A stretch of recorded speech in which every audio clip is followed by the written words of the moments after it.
Hello mga master! Welcome back again to our channel. Panibagong araw, panibagong kabanata na naman ang pagsamasamayin natin ngayong araw na ito. At kung bago ka sa ating channel, pag-click ang subscribe button and hit the notification bell para updated kayo sa ating mga susunod na videos. So mga master, bago natin simulan ang ating kabanata ngayong araw na ito, huwag po sana natin skip yung ads mga master no, dahil malaking bagay na po yan sa ating munting channel. So simulan na natin kabanata ngayong araw na ito. Let's go! Kabanata 5031-5050 Kabanata 5031. Ilang ulit na umubo si Haring Marcy Ice. Pagkatapos, seryoso niyang sinabi, isa akong disipulo ng Orstellan sect, at inutusan akong maghatid ng imbitasyon sa Theus sect para dumalo sa ating convention. Si Waylea ay palaging ipinagmamalaki. Ngayong nakapasok na siya sa Chaos rank, ang biglaang paghiling ni Haring Marcy Ice na maging kasambahay niya ay nasaktan siya. Agad na nagdilim ang mukha niya. Ang yabang mo kasi, you're not qualified for me to serve as your maid. Tsaka wala pa akong narinig na Orstellan sect. Hindi tayo pupunta. Nilinggan ni Haring Marcy Ice si James, nagkibit balikat na walang magawa, at sinabing, I was already polite enough. You can't blame me for this. Bamulong si James, kung gayon, huwag kang samobra o saktan ang sinuman. Sa sumunod na sandali, nagpakita na si Haring Marcy Ice sa harap ni Waylea. Bago pa makapag-react si Waylea, natangay siya ng isang malakas na aura. Bumagsak siya sa lupa ngunit biglang nasalo ng aura ni Haring Marcy Ice at ligtas na dinala sa lupa. Kinilabutan si Waylea. Ang tao noon ay tiyak na isang makapangyarihang magsasaka. Bagamat nakapasok na siya sa Chaos Illuminator rank, madali niya itong pinaglaruan. Sino ka? Tinitigan ni Waylea si Haring Marcy Ice. Nakangiting sabi ni Haring Mauritius, kanina ko pa lang ito inanunsyo. Ang pangalan ko ay Zavos Fayed, ngunit maaari mo akong tawaging King Marcy Ice. Kaagad pagkatapos, nagtanong siya, ang pinuno ba ng Theus sect ay magagamit upang makita ako? Siya ay nasa pag-iisa ngayon at hindi tumatanggap ng anumang mga bisita, sabi ni Waylea. I've already personally come to visit, there's no reason para hindi pumunta sa akin, get out right now. Tinadyakan ni Haring Marcy Ice ang lupa. Boom! Nagsimulang manginig ang lupa. Ang espiritual na bundok kung saan matatagpuan ang Theus sect. Gayunpaman, kontrolado ni Haring Marcy Ice ang kanyang kapangyarihan, kaya magdudulot lamang ito ng panginginig at hindi babagsak ang lugar. Sino ang nangangahas na magdulot ng gulo sa Theus sect? Isang boses ang nagmula sa Theus sect. Kaagad pagkatapos, lumitaw ang isang nasa katanghaliang gulang na lalaki na nakasuot ng cyan robe sa itaas ng Theus sect. Sinulyapan ito ni Haring Marcy Ice at pinitik ang kanyang mga daliri. Sa isang kisap mata, isang malakas na puwersa ang lumitaw at tinatakan si Cedrus sa kalangitan. Sa kabila ng pagiging nasa Chaos Transcendere rank, hindi nakagalaw si Cedrus. Nalaman kaagad ni Cedrus na si Haring Marcy Ice ay nakatataas at isang taong hindi niya masasaktan. Sir, let's settle this with words, wika ni Cedrus nang walang yabang kanina. Bumaba ka dito. Casual na ikan-away ni Haring Marcy Ice ang kanyang kamay, at ang katawan ni Cedrus ay kinaladkad mula sa langit patungo sa lupa. Bumagsak si Cedrus sa lupa, at nabali ang kanyang mga buto. Napakalakas ng puwersa mula sa impact, ngunit hindi nito napinsala ang lupa. May sakit na ekspresyon si Cedrus habang nakahiga sa lupa, hindi makatayo. Mahina niyang sinabi, hindi ko alam kung paano kita nasaktan, sir, pero patawarin mo sana ako. Ang mga kapangyarihan at matatanda ng Theus sect ay natulala. Ang pinuno ng kanilang sekta ay nasa Chaos Transcendere rank ngunit hindi man lang makalaban. Nagsimula silang magtaka kung sino si Haring Marcy Ice. Casual na ikan-away ni Haring Marcy Ice ang kanyang kamay, at muling lumitaw ang imbitasyon mula sa Orstellan sect. Ito ay isang imbitasyon mula sa Orstellan sect. We're inviting the Theus sect to participate in the Orstellan Convention. Pagkatapos magsalita, lumipad ang imbitasyon patungo kay Cedrus. Tinanggal din si Cedrus seal. Tumayo siya, tinanggap ang imbitasyon, at magalang na sinabi, oo, oo. Talagang pupunta ako ng personal para lumahok sa Orstellan Convention. Nakatutok ang mga mata ni Haring Marcy Ice kay Weylia. Ngumiti siya ng husto at sinabing, "Young lady, ang Grand Priest ng aming sekta ay nagkaroon ng interes sa iyo. Handa ka bang magpakasal sa aming sekta?" Nagpanik si James at naguguluhan, "Anong sinasabi mo, Zavis? Kailan pa ako nagka-interes sa kanya? May asawa na ako." Ang video na ito ay edited by Urban Storytelling. Kabanata 5032. Weylia ay galit na galit matapos na laruan. Gayunpaman, hindi niya ma-vent ang galit sa kanyang puso. Maging ang pinuno ng sekta ng Theist na si Cedres, ay madaling matrack ng lalaki sa harap nila. Paano siya tatayo Pagkakataon, pinigilan ni Weylia ang galit sa kanyang puso at sinabi na nakangiting, "Sino ako upang makatanggap ng gayong pagpapala? Sa kasong iyon, hindi kita pipilitin." Gayunpaman, napalampas ka ng isang mahusay na pagkakataon. Tiningnan siya ni Haring Marcy Ice. Lumakad palayo, nakahinga si James. Natatakot siya na si Haring Marcy Ice ay magdulot ng problema para sa kanya. Matapos silang umalis, si Weylia ay naaliw din. Tinanong ni Weylia, "Sir Cedres, saan nagmula ang sekta ng Orstellen?" Umiling-iling si Cedres at sinabing, "Hindi ko pa naririnig ang tungkol sa kanila. Dapat silang maging isang nakatagong sekta na hindi pa nakagawa ng isang hitsura dati." Panipi, malakas siya. Nadama pa rin si Weylia sa kaganapan. Sa katunayan, sumimangot si Cedres. Pumasok na siya sa ranggo ng Chaos Transcendere ngunit madaling pinigilan. Umalis si James kasama si Haring Marcy Ice sa isang nakatagong sekta sa loob ng sekta ng Theist. Ang nakatagong sekta ay umiiral mula pa kay Emperor Rye. Panahon ito ay nanatili sa pag-iisa sa nakaraan. Matapos silang mag-remerge, ang kanilang mga alagad ay bahagya na lumipat sa labas ng mundo. Tiningnan ni King Mauritius ang tablet ng bato sa labas ng gate at nagbulong, "Ang sekta ng Mist."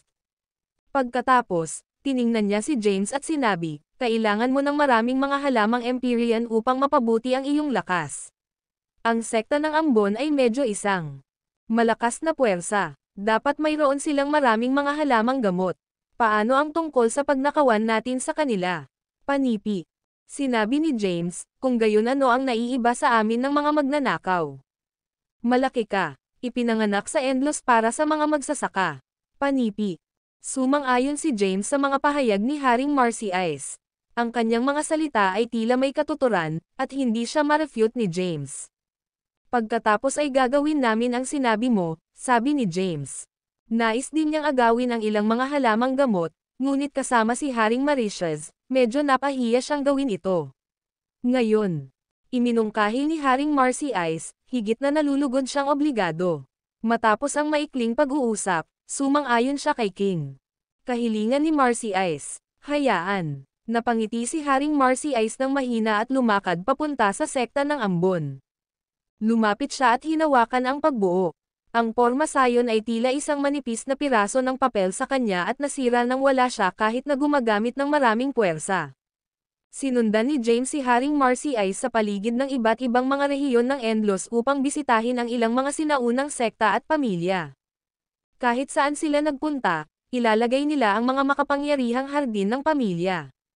Samantala, ang balita tungkol sa hari ng sekta ng Orstellen na si Marcy Ice at Grand Priest ay hindi kumakalat. Ang sekta ng Saber ay ninakawan. Panipi. Ano? Ang sekta ba ng Saber ay ninakawan din ng sekta ng Orstellen? Dapat ito sa kanila. Ang pinuno ng sekta ng Saber ay natalo sa isang hakbang, at ganap na buong pari ng sekta ng Orstellen sect. Walang laman ang kanilang hardin.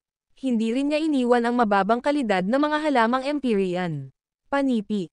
Ang pinakabagong balita ay ang King Marcy Ice ng Orstellen sect at Grand Priest ay napunta sa Mount Taba. Hindi madali para sa Grand Patriarch ng Mount Taba na mabawi matapos na malubhang nasugatan ni Taran. Ngunit nasaktan siya muli. Ang video na ito ay edited by Urban Storytelling. Kabanata 5033. Ang pinagmulan ng Mount ay ninakawan din. Maraming mga makapangyarihang sekta sa loob ng Endlos ang nagdusa mula sa mga mabisyo na kamay nina Haring Marcy Ice at James. Gayunpaman, ang dalawa ay ninakawan lamang sila ng kanilang mga halamang gamot at hindi kinuha ang buhay ng sinuman. Makalipas ang ilang oras, kumalat ang hari ng sekta ng Orstellan na si Marcy Ice at Grand Priest sa buong distrito ng Endlos. Ang mga powerhouse ay nag-isip tungkol sa pinagmulan at layunin ng sekta ng Orstellan sa pag-aayos ng Orstellan Convention. Matapos maglakbay ng ilang sandali, bumalik sina James at King Marcy Ice sa distrito ng Chaos. Ngayon na naglakbay sila sa buong distrito ng Endlos, nais ni Haring Marcy Ice na labanan si Xaden Dalibor. Si James ay nakaupo sa isang walang laman na bukid sa isang lugar sa distrito ng Chaos. Nilinang niya ang buong puso sa loob ng isang pagbuo ng oras. Matapos ang pagnanakaw ng mga halamang gamot sa Empyrean mula sa iba't ibang mga sekta at pamilya sa buong 10 distrito, nagsimulang sumipsep si James at pinuhin ang kanilang mga kapangyarihan. Ang kanyang lakas ay patuloy na umunlad, at ang kanyang kapangyarihan ng dugo ay patuloy na tumaas. Ang kanyang layunin ay upang maabot ang Chaos Omnia rango at Marcy Ice Path H's 13th rango. Madaling pumasok si James sa rango ng Chaos Omnia at ika-13 rango ng Marcy Ice Path, na pinapabuti ang kanyang lakas sa isang mas mataas na antas. Mabilis iyon. Kahit na ang isang powerhouse tulad ni Haring Marcy Ice ay nagulat sa pagpapabuti ni James. Hindi pa siya nakakita ng isang magsasaka na mapabuti. Mabilis bago, lalo na sa landas ng Marcy Ice. Siya ang tagalikha ng landas ng Marcy Ice, kaya alam niya kung gaano kahirap itong mapabuti. Gayunpaman, umunlad si James mula sa ang 11 rango ng Marcy Ice Path hanggang sa ika-13 rango sa isang napakaikling panahon. Sa rate na ito, si James ay makukuha sa kanya sa 14 na rango ng Marcy Ice Path. Maaaring maabot pa ni James ang 15 rango ng Marcy Ice Path sa harap niya. Naramdaman ni Haring Marcy Ice na medyo nasaran ng loob sa pag-iisip. Nilikha niya ang landas ng Marcy Ice, ngunit mahihiya siya kung si James ay upang maabot ang 15 rango sa harap niya. Kinalat ni James ang kanyang aura at ang pagbuo ng oras. Pagkatapos, tiningnan niya ang na-dispirited na si Haring Marcy Ice at tinanong, ano ang maling panipi? Wala, si King Marcy Ice ay nag-snap sa kanyang mga saloobin at sinabi, nag-extrapolating lang ako upang malaman kung anong uri ng ang mga kayamanan ay makakatulong sa iyo na mapabuti ang iyong kapangyarihan ng dugo upang maabot mo ang 14 na rango ng Marcy Ice Path. Panipi. Ano ang resulta? Naintriga si James. Umupo si Haring Marcy Ice sa isang bato at sinabing, halos nagnakawan kami. Ang lahat ng mga halamang Empyrean sa loob ng 10 distrito upang matulungan kang makapasok sa Chaos Omnia rango at Marcy Ice Path H's 13th rango. Walang maraming kayamanan na naiwan sa Endlos at hindi sapat upang suportahan ka sa ika-14 na rango. Kung ikaw linang ng normal, tatagal ito ng mahabang panahon. Panipi. Gupitan sa habol. Ngumiti si King Marcy Ice at sinabing, natagpuan ko ang isang halamang Empyrean na may mga tadhana. Talaga, natuwa si James. Sumagot si Haring Marcy Ice, oo. Lumitaw ang halamang Empyrean matapos na muling maging Endless Lord si Xaden. Nang siya ay naging ang Endless Lord, ang swerte ng Endlos ay natipon sa loob ng teritoryo ng mga Dooms. Ang halamang Empyrean ay nabuo dahil sa makapangyarihan. Ang swerte ay natipon doon. Tinatawag itong maswerteng bulaklak, gayunpaman. Panipi. Matapos ang isang maikling pagpos, nagpatuloy si Haring Mark Ice, na nagsasabi, kahit na ang maswerteng bulaklak ay kaimahimala, hindi sapat upang matulungan ka. Ipasok ang rango ng Chaos Esensya at ang 14 na rango ng Marcy Ice Path. Kailangan pa rin nating maglakbay sa universo ng tao. Mount Hazif, at Mount Hetsema.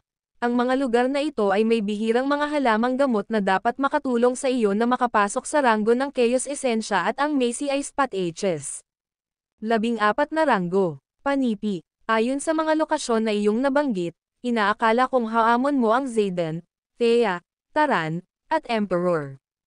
Hetsema. Panipi. Nakangiting sinabi ni Haring Marcy Ice, hindi ba iyon ang pangunahing layunin ng aking paglalakbay? Lahat sila ay nasa rango ng Chaos Comprehened. Sigurado ka ba? Tanong ni James. Ngumiti si Haring Marcy Ice bilang tugon. Pagkatapos, tumayo siya at sinabing, pumunta muna tayo sa universo ng Doom. Ang video na ito ay edited by Urban Storytelling. Kabanata 5034.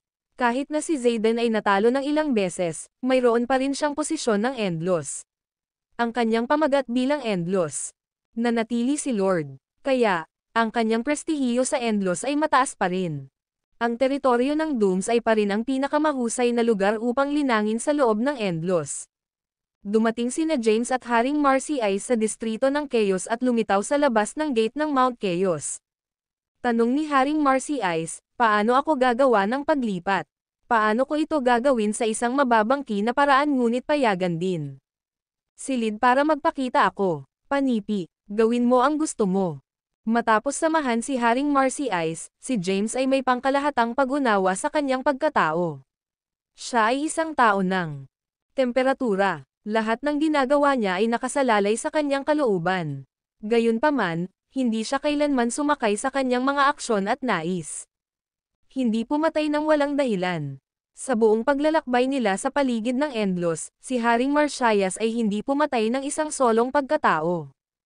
Alam ko kung ano ang gagawin. Biglang dumating si Haring Marcy Ice. Iminungkahi niya, kakailanganin ko ang iyong tulong upang maihatid ang isang nakasulat. Hamon kay Zayden. Panipi. Ako. Nababaluktot si James. Oo, mag-address ako ngayon. Pagkatapos, magpapakita ako pagkatapos mong ipadala ang nakasulat na hamon sa kanya. Matapos magbigay ng mga tagubilin, nawala si Haring Marcy Ice. Hindi nagsalita si James. Lumikha siya ng isang liham ng hamon at pagkatapos ay lumapit sa gate ng Mount Chaos. Narito ang Grand Priest ng Orstellan Sect upang bisitahin. Malaki ang boses ni James. Ang ilang mga nabubuhay na nilalang ay nagtatanim sa labas ng gate ng bundok. Nang marinig ang Orstellan Sect, marami sa kanila nagulat. Narito ang Orstellan Sect. Panipi, kamakailan lamang, ang sekta ng Orstellan ay napakasikat. Nakasakay sila ng maraming sekta sa loob ng 10 distrito. Sigurado silang matapang. Hindi ba nila alam na ito ang teritoryo ng Doom Race? Hindi ba nila alam na ang pinuno ng mga Dooms ay Din? Ang Endless Lord. Panipi, ang lahat ng tingin ay naayos kay James. Ang kanyang tinig ay kumalat sa teritoryo ng mga Dooms. Nasugatan si Zayden matapos na talunin si Taran. Nakabawi pa rin siya mula sa kanyang mga pinsala, kaya hindi niya narinig ang tungkol sa Orstellan Sect pa. Gayunpaman, narinig na ni Zizel ang tungkol sa balita. Sa sandaling iyon, nag-aalangan siya tungkol sa pag-alam sa kanyang ama tungkol sa bagay na ito. Matapos ang isang maikling pagmumuni-muni, hindi siya nagpasya upang ipaalam sa kanya. Mula sa narinig niya, ang sekta ng Orstellan ay nasira ang mga porma sayon ng iba pang sekta at na-infiltrate ang kanilang teritoryo. Gayunpaman, inihayag nila ang kanilang pagbisita sa oras na ito. Iyon ay sapat na upang patunayan ang sekta ng Orstellan ay nag-iingat sa mga tadhana.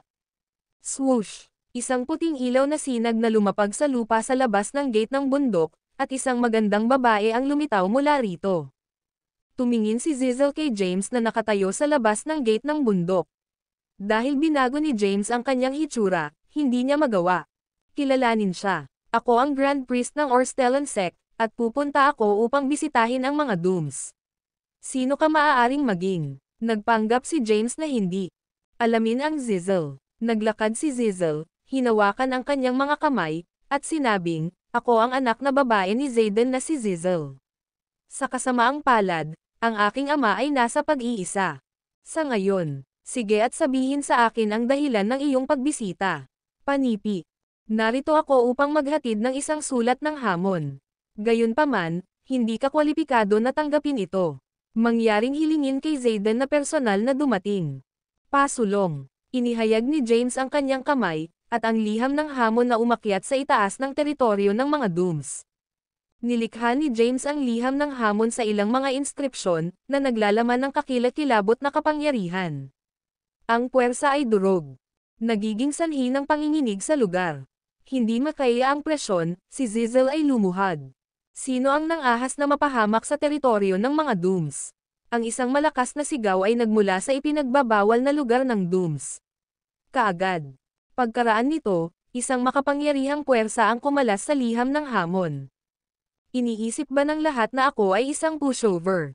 Bakit maraming mga magsasaka na hamon ako? Matapos palabasin ni Zayden ang isang galit na dagandong, Isang projection sa kanya ang lumitaw sa kalangitan. Tumingin siya kay James sa labas ng bundok. Ang kanyang makapangyarihang aura ay nagulat kahit na ang miyembro ng lahi ng Doom. Tulad ng inaasahan mula sa Panginoon ng Endlos. Nakakatakot ang kanyang aura. Gayunpaman, hindi apektado si James ng aura ni Zayden. Tumalikod siya, tumingin sa malayo, at sumigaw, "Kung hindi ka magpapakita sa lalong madaling panahon, papatayin ako ni Zayden." Ang video na ito ay edited by Urban Storytelling. Kabanata 5035. Sino ang nang-ahas na maglagay ng kamay sa aking kaibigan? Isang malamig na sigaw ay nagmula sa malayo. Di nagtagal, bukas ang void split, at isang gintong dragon ang lumitaw kasama ang isang tao na nakatayo sa ulo nito. Nilikha ni King Marcy Ice ang dragon gamit ang mga inscription, na iniisip na gagawa siya ng mas nakakaapekto na hitsura. Nagpakita siya sa labas ng gate ng bundok. Tumayo siya sa itaas ng gintong dragon at tinanong ng malamig, "Tinanong ko ang aming lola na pari. Magpadala ng isang sulat ng hamon kay Zayden. Sino ang nagdudulot ng problema para sa kanya?" Panipi. Itinuro ni James ang projection ni Zayden sa kalangitan at sinabi, "Kanya."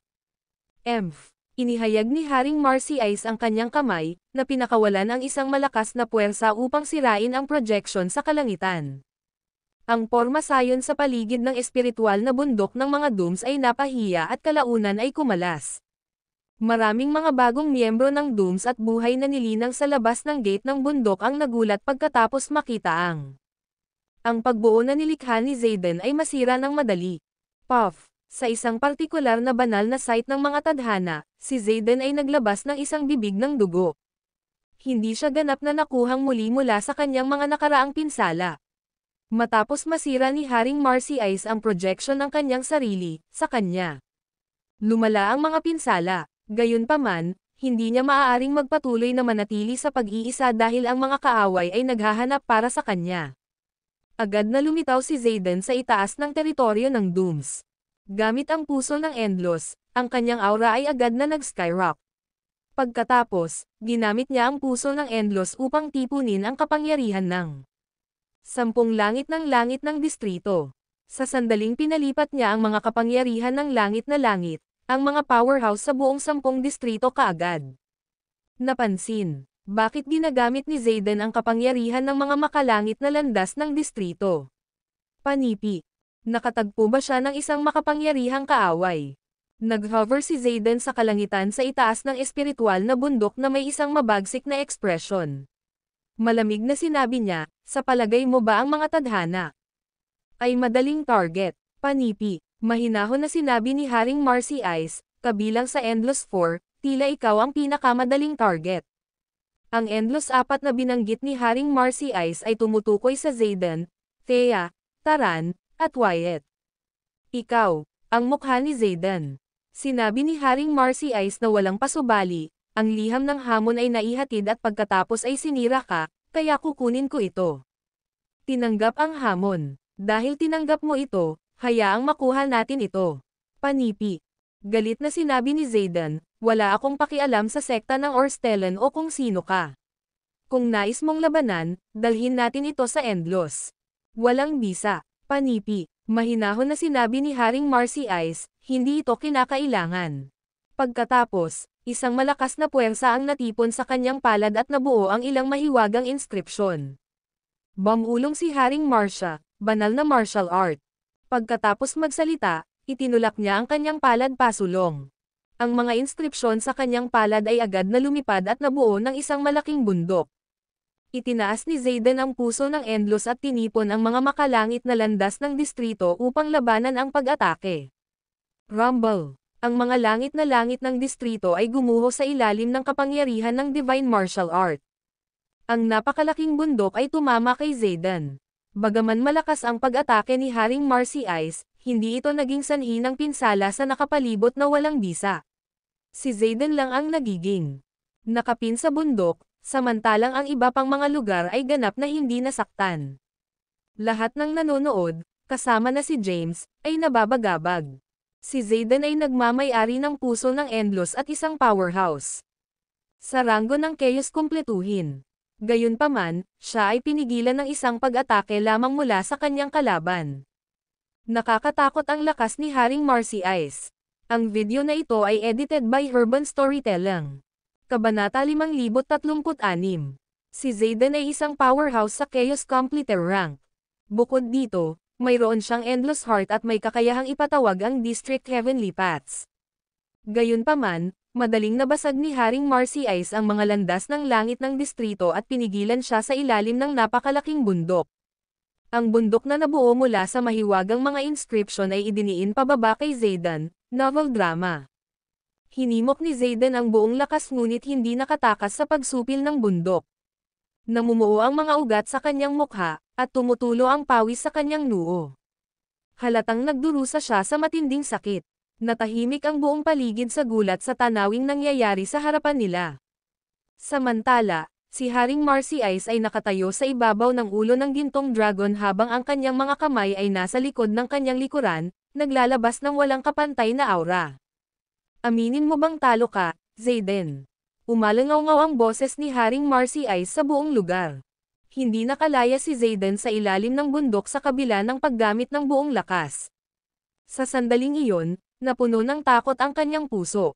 Alam niya ang lahat ng mga powerhouse sa loob ng Endless at naguguluhan kung saan nanggaling si Haring Marcy Ice. Natakot si Zayden na kumilos ng walang ingat laban kay Haring Marcy Ice. Hirap na hirap siyang sumigaw, inaamin ko ang pagkatalo. Ikinaway ni Haring Marcy Ice ang kanyang kamay at binawi ang bundok. Sa wakas ay nakalaya na si Zayden. Gayunpaman, siya ay magulo at puno ng dugo. Nawala ang gintong dragon ni Haring Marcy Ice, at tumawid siya sa kawalan. Dahan-dahan siyang bumaba mula sa langit at lumapit kay James. Siya beamed na may isang maliwanag na ngiti at nagtanong, paano ko ginawa? James gave him a thumbs up and praised, that was the strongest move I've seen.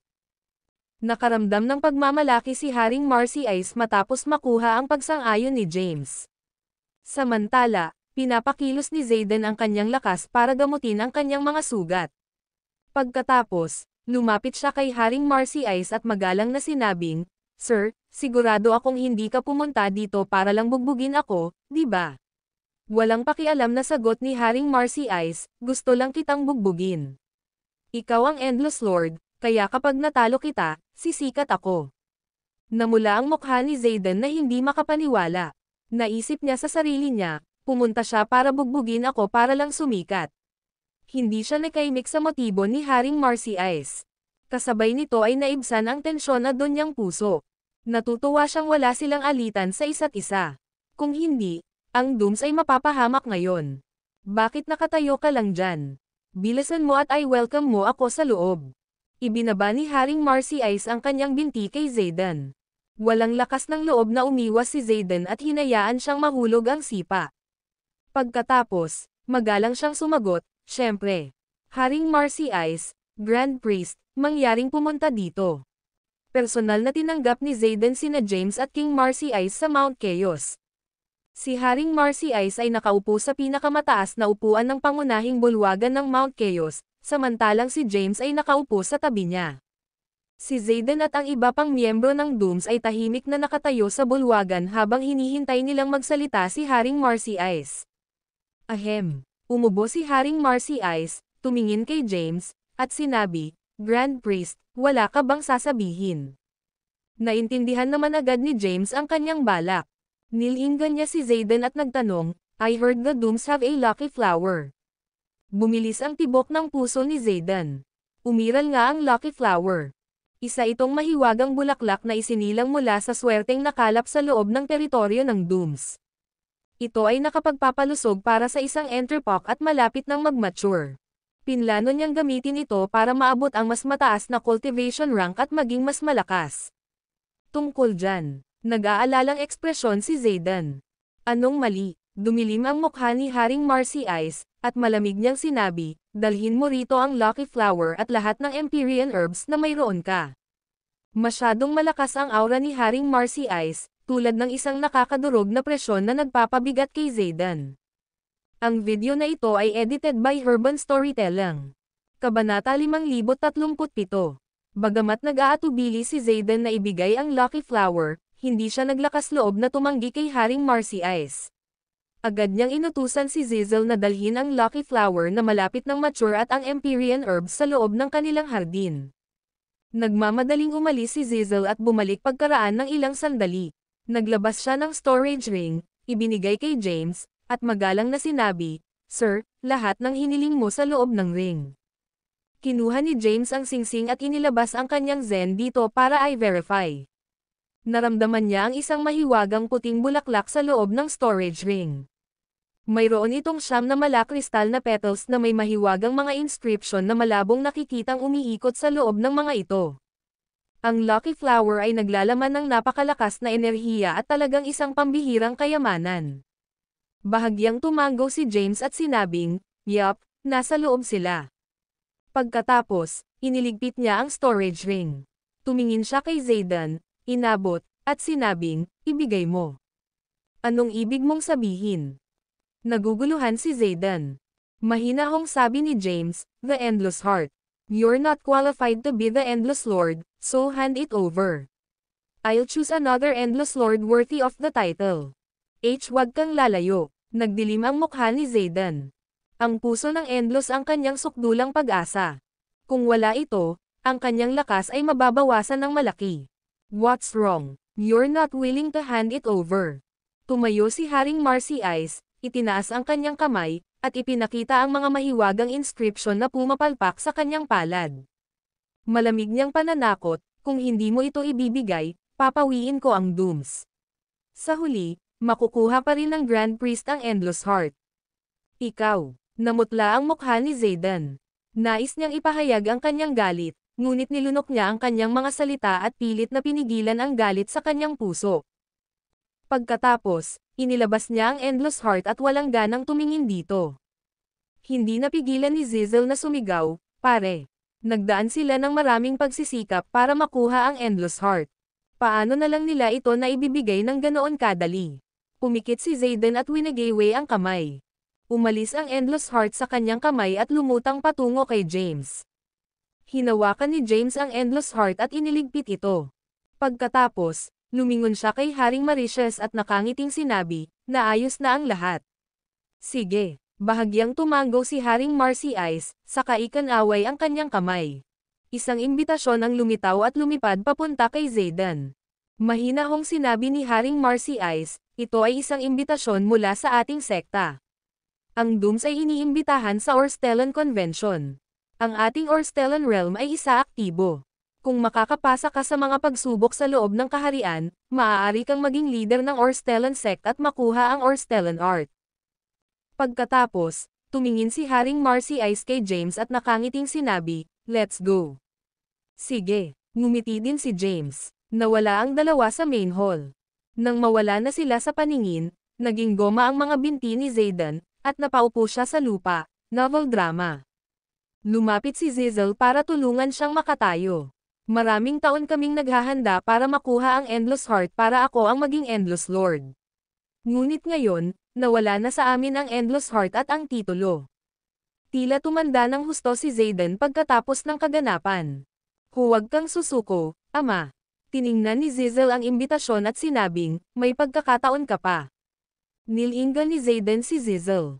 Sinabi ni Zizel, "Hindi ba sinabi ni Haring Marcy Ice na may pagkakataon na maging pinuno ng Orstellan sect kung sasali ka sa Orstellan Convention at makapasa sa mga pagsubok sa Orstellan Realm? Kapag nagtagumpay ka, kahit si Haring Marcy Ice at ang Grand Priest ay kailangang makinig sa iyo." "Tama ka. Bakit hindi ko naisip iyon?" Agad na nagningning ang mga mata ni Zayden.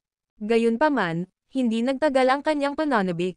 Napakalakas ni Haring Marcy Ice. Ang pagpasa sa mga pagsubok ng Orstellan Realm at pagiging pinuno ng Orstellan sect ay hindi madaling gawain. Ang video na ito ay edited by Urban Storytelling. Kabanata 5038. Si James at King Marcy Ice ay umalis sa Doom Universe at lumitaw sa Endless Void. "Pumunta tayo sa Human Universe," sabi ni Haring Marcy Ice, novel drama. "Aawayin mo ang asawa ko." Kumunat ang noo ni James. "Huwag kang mag-alala. Hindi ako mag-overboard dito," nakangiting sabi ni Haring Marcy Ice. Mabilis na naglakbay ang dalawa sa Endless Void at nakarating sa labas ng hangganan ng Human Universe. Ang Human Universe ay umalis sa Chaos District at nagsasarili, hindi kabilang sa anumang distrito. Si James at King Marcy Ice ay lumutang sa Endless Void sa labas ng Human Universe. Tumingin si Haring Mauritius kay James at nagtanong, ano ang balak mong gawin sa Endless Heart? Gusto mo bang maging ang Endless Lord? Hindi ako interesado sa pamagat. Umiling si James. Walang interes si James na maging Endless Lord, ngunit ayaw niyang manatili si Zayden bilang Endless Lord. Sinabi ni Haring Marcy Ice, naiwan ang puso ng Endless pagkatapos na sirain ang landas ng Endless sa langit. Maaari mong gawing perpekto ang mga landas sa langit ng distrito na may puso ng Endless. Magagawa mo ring utusan ang District Heavenly Paths. Anuman. Sasang-ayon ang magsasaka na ito ay isang malaking kayamanan na magkaroon. Alam ni Haring Marcy Ice ang pinagmulan ng Endless Heart. Nakangiting sabi niya, gayunpaman, walang silbi ang mga makapangyarihang magsasaka. Level, madali nating sirain ang District Heavenly Path sa isang iglap lang. Pagkatapos magsalita, humakbang siya patungo sa Human Universe sa unahan nila. Sa isang hakbang pasulong, nawala siya sa paningin. Sa susunod na sandali, nakapasok na siya sa Human Universe. Sumunod naman si James sa likod niya. Matapos makapasok sa sansinukob ng tao, pinaalalahanan siya ni Haring Marcy Ice, tandaan ang aming kasunduan. Hindi mo maaaring ibunyag ang iyong pagkakakilanlan bago ko matapos ang paglalakbay sa Endless at bumalik sa Teuma Village. Kahit magkita tayo ng asawa mo, hindi mo ma-expose sarili mo. Okay, I get it, sabi ni James. Minsan, nahihirapan si James na hulaan kung ano ang nasa isip ni Haring Marcy Ice. Sa kabila ng pagiging isang walang kapantay na powerhouse, paminsan-minsan ay parang makulit na bata. Mabilis na naglakbay ang dalawa sa Human Universe at nakarating sa core nito, Mount Bane, na dating bahagi ng Sol. Sa tuktok ng Mount Bane, mayroong isang estatwa. Alam na ni James na ang estatwa ay ni Emperor Raya. Dumating ang dalawa malapit sa rebulto. Napatingin si Haring Mauritius sa rebulto ni Emperor Raya na nag-iisip. Maya-maya, bumantong hininga siya at sinabing, he is a real hero. He nagsakripisyo ng husto para palayasin ang mga extraterrestrial demons sa Endless. Hindi napigilan ni James na magtanong, sa tingin mo ba ay buhay pa siya? Bahagyang umiling si Haring Marcy Ice at sinabi, siguro. Noon, inihain niya ang isang bahagi ng kanyang kaluluwa. Pagkatapos, tumungo siya sa kailaliman ng madilim na mundo. Siya ay malamang na pumunta sa isang lugar sa kabila ng Endless. Sa kanyang potensyal, dapat ay mayroon na siya. Pumasok sa sovereign rank. Ano ang hitsura ng mundo sa kabila ng Endless? Na-curious si James. Paano ko malalaman? Inilibot ni Haring Marcy Ice ang kanyang mga mata, pagkatapos ay itinaas ang kanyang ulo. Tumingin siya sa Heavenly Court na umaaligid sa ibabaw ng Human Universe. Pagkatapos, tumalon siya at nagsimulang lumipad patungo dito. Hindi nagtagal, nagpakita siya sa labas ng South Heaven Gate ng Heavenly Court. Gayunpaman, agad siyang natuklasan ni nagpapatrulyang mga gwardya at binarikadahan. Sino ka? How dare you trespass into the Heavenly Court? Napaharap sa agresibong pagtatanong ng mga gwardya, nakangiting sumagot si Haring Marcy Ice, humayo ka ng mabilis na iulat ang bagay na ito. Naririto ang mga nakatataas na awtoridad ng Orstellan Sex King Marcy Ice at Grand Priest para bisitahin. Nagulat ang mga gwardya nang marinig ang Orstellan Sect. Puno ng takot ang kanilang mga mukha, at mabilis silang umatras. Mabilis na sumugod ang isa sa kanila para ibalita ang pagdating ng kanilang mga bisita. Samantala, ang mga powerhouse ng human race ay natipon sa loob ng main hall ng Heavenly Court. Umupo sina Jacopo at Thea sa pinakamataas na upuan ng bulwagan. Ang video na ito ay edited by Urban Storytelling. Kabanata 5039. Mga powerhouse ng Heavenly Court ay nagtipon upang talakayin ang insidente sa Dooms. Nakatanggap lang ako ng balita na natalo si Zayden. Ang Orstellan Sex King na si Marcy Ice ay binugbog siya sa isang galaw lang. Pagkatapos, ninakawan ng Orstellan Sect ang kanilang mga Empyrean herbs at kinuha ang Lucky Flower na ipinanganak mula sa kapalaran ng Dooms. Umupo si Jacopo sa pinakamataas na upuan na may pag-aalala. Sinabi niya, ang Orstellan Sect ay napunta na sa marami pang iba. Mga sekta at pamilya. Dahil malapit ang Human Universe sa Chaos District, siguradong susunod sila sa amin, novel drama. Tumingin siya kay Thea sa tabi niya at nagtanong, ano ang dapat nating gawin, inay? Pati si Thea ay naliligaw din. Maaaring madaig ng kanyang lakas si Zayden kung wala siyang endless power. Gayunpaman, kaya niya. Lumaban lamang sa isang tabla sa kanya nang angkinan niya ang endless heart. Pinigilan ni Haring Marcy ay si Zayden sa isang galaw lamang. Alam ni Thea na hindi siya makakalaban nito kung gagawin niya iyon. Dumating sa Human Universe. Nag-uulat. Sa sandaling iyon, isang gwardya ang galit na pumasok sa pangunahing bulwagan. Ang hari ng Orstellan sect na si Marcy Ice at ang Grand Priest ay bumisita. Agad namang tumayo sina Jacopo at Thea. Kumunat ang noo ni Thea at sinabing, dumating na ang kinatatakutan namin. Tara, puntahan natin sila. Pagkatapos niyang magsalita ay lumabas na siya ng main hall.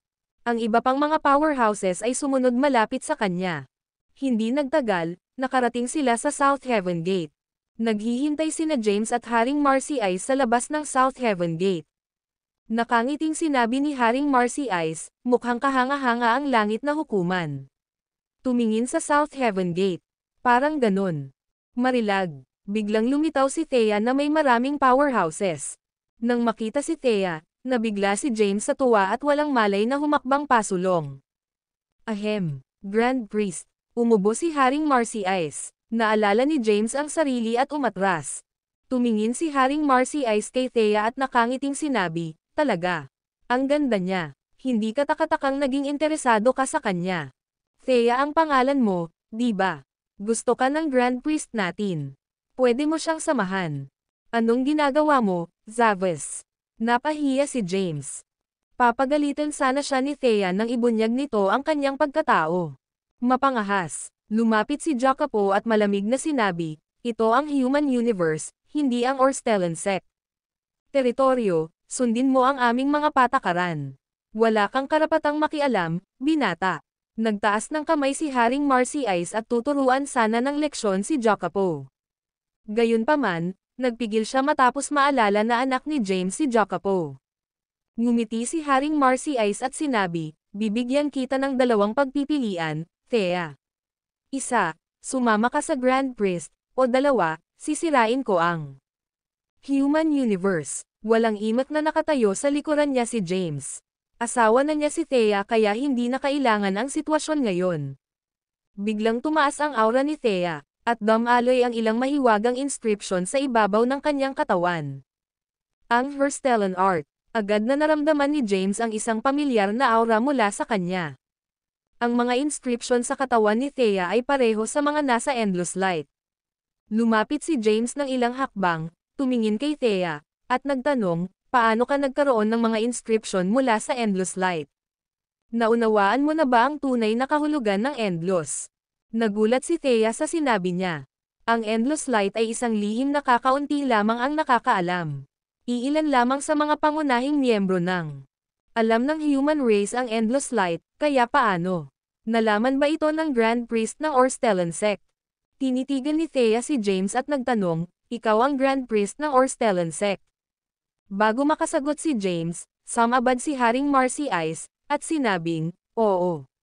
Siya ang dakilang pari ng Orstellan sect, at isang kababalaghan na minsan sa isang panahon. Magkakaroon ka ng magandang buhay kung pakakasalan mo siya. Ang video na ito ay edited by Herban Storytelling. Kabanata 5040. Thea ay hindi interesado sa Grand Priest ng Orstellan sect. Gayunpaman, nagtataka siya kung paano niya nalaman ang tungkol sa Herstellan Art. Ang Herstellan Art ay umiral sa loob ng Endless Light noong ipinanganak ang Endless. Ialam mo ang Herstellan Art. Napatitig si Thea kay James. Ngumiti si Haring Marcy Ice at sinabi, ang Herstellan Art ay hindi espesyal. Ano ang nakakagulat, bilang ng human race?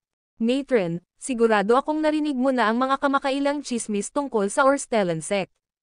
Dapat alam mo na nagpapadala kami sa labas ng mga imbitasyon. Ang Orstellan sect ay magsasagawa ng isang convention, at isaaktibo natin ang Orstellan realm. Hanggat maaari mong ipasa ang Orstellan. Sa mga pagsubok ng realm, makukuha mo ang Orstellan Art. Nakita ng isang powerhouse ng aming sekta ang kompletong Herstellan art. At nilikha ang Herstellan art sa batayan nito. Nakikita ko. Biglang natauhan si Thea. So, how about it? May sagot ka na ba? Magpapakasal ka sa ating Grand Priest. Kung pakakasalan mo siya, ang human race ay tumaas. Kung hindi ka pumayag sa kasal, ang human race ay magtatapos ngayon. Hindi pinansin ni Thea ang mga pananakot ni Haring Marcy Ice. Medyo nalaman na niya ang tungkol kay King Marcy Ice ng Herstellan sect. Mula sa kanyang narinig, si Haring Marcy Ice at ang dakilang pari ay naglalakbay sa 10 distrito ng Endlos. Bagamat maraming sekta ang kanilang ninakawan, hindi nila kailanman sinaktan ang sinuman. Kahit noong binisita nila ang Dooms, sila lang. Natalo si Zayden at kinuha ang kanilang Lucky Flower. Sagot ni Thea, alam kong hindi mo gagawin. Hindi ka malupit na tao na kikitil ng mga inosenteng buhay. Tatanggapin ko ang imbitasyon. Mula sa Herstellan sect, kung kailangan mo ng mga Empyrean herbs mula sa ating universo, kunin mo sila. Natigilan si Haring Marcy Ice sa sinabi ni Thea. Nagulat siya na medyo matalino ito at kilala na niya ito. Mahusay na karakter. Nilingan ni Haring Mauritius si James at nagtanong, ano ang dapat nating gawin ngayon?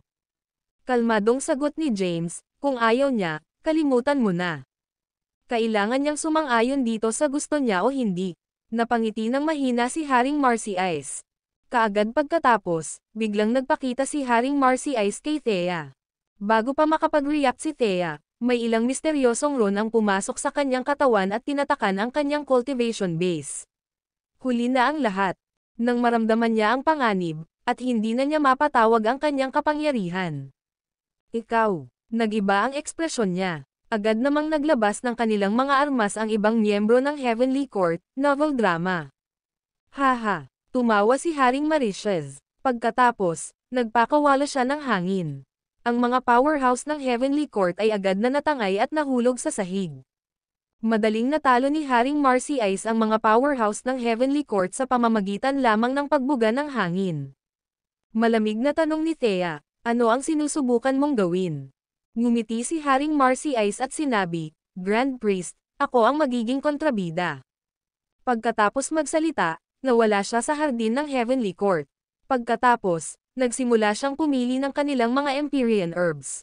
Walang magawang tiningnan ni James si Thea at inaliw siya, huwag kang mag-alala. Magiging okay ka, medyo mapaglaro lang siya. Si Thea, gayunpaman, ay hindi magalang sa kanya. Malamig niyang sinabi, patayin mo ako kung gusto mo. Hinding-hindi kita pakakasalan. Nalungkot si James na hindi niya maipahayag ang kanyang tunay na emosyon. Mabilis na bumalik si Haring Marcy Ice matapos kunin ang lahat ng Empyrean herbs sa hardin ng Heavenly Court. Tapos, iniabot niya. Lumapit sila kay James. Marami sa mga powerhouse ng Heavenly Court ang nagtipon sa labas ng South Heaven Gate. Gayunpaman, nakatitig lang sila. Haring Marcy Ice, gusto mo bang maglakad ng mag-isa o ang Grand Priest para buhatin ka? Tumingin si King Marcy Ice kay Thea. Malamig na sagot ni Thea, patayin mo na lang ako. Hindi kita papatayin, pero wala akong balak na patayin sila. Ngumiti ng nakakatakot si Haring Marcy Ice.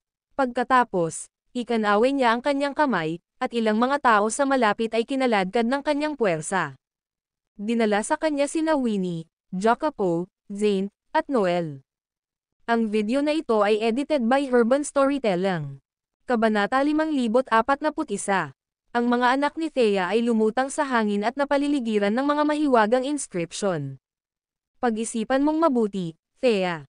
Susundan mo ba kami, o papatayin ko sila at pipilitin kang sumama sa amin? Agad namang namagitan si James, na nagsasabing, sobra ito, Zavas. Mom, huwag kang sumama sa kanila. Let us die. It's no big deal. Ang mga anak ni Thea ay patuloy na hinihikayat siya. Samantala, hindi sigurado ang ekspresyon ni Thea. Pagkatapos mag-isip sandali, sinabi niya, hayaan mo sila. Sasama ako sa iyo. Iyon ang tamang pagpipilian. Ngumiti si Haring Marcy Ice at ikanaway ang kanyang kamay, pinalaya ang mga taong nakulong sa hangin. Wala sa mga powerhouse na naruroon ang nang-ahas na humakbang pasulong upang makialam. Kahit na ang isang powerhouse na tulad ni Thea ay nasil agad. Kung sila ay papasok, sila ay naghahanap lamang ng kamatayan, novel drama. Iniskan ni Haring Marcy Ice ang lahat ng naroroon, pagkatapos ay itinoon ang kanyang mga mata kay Yardos. Marahan niyang iwinagayway ang kanyang kamay at sinabing, "Ikaw. Halika rito." Matapos ang saglit na pagkabigla, naglakad si Yardos pasulong. Pinandilatan niya si Haring Marcy Ice at malamig na sinabi, "Ano ang gusto mo? Ang talino mo. Sa bahagi lamang ng mga kasanayang naiwan ko sa labas, nagawa mong maabot ang 12th rank ng Marcy Ice Path. Bibigyan kita ng bahagi ng Divine Martial Scripture. Kapag naabot mo ang ika-14 na ranggo, pumunta sa Orstellan Sect para makita. Ako, ituturo ko sa iyo ang kompletong Divine Martial Scripture." Pinitik ni Haring Marcy Ice ang kanyang mga daliri, at isang inscription ang lumipad palabas. Ang inscription ay lumubog sa noo ni Yardos. Sa sandaling iyon, maraming impormasyon ang bumaha sa isip ni Yardos. Natigilan si Yardos matapos matanggap ang impormasyon. Pagkatapos, binuksan ni Haring Marcy Ice ang selyo sa katawan ni Thea. Hindi kumilos si Thea laban sa kanya matapos tanggalin ang selyo, alam niyang hindi siya kalaban ni Haring Marcy Ice. Maging si Zayden ay natalo sa isang galaw lang. Kung kikilos siya ngayon, magdedeklara siya ng digmaan laban sa kanya. Mapapahamak ang human race at human universe kung magagalit siya sa kanya.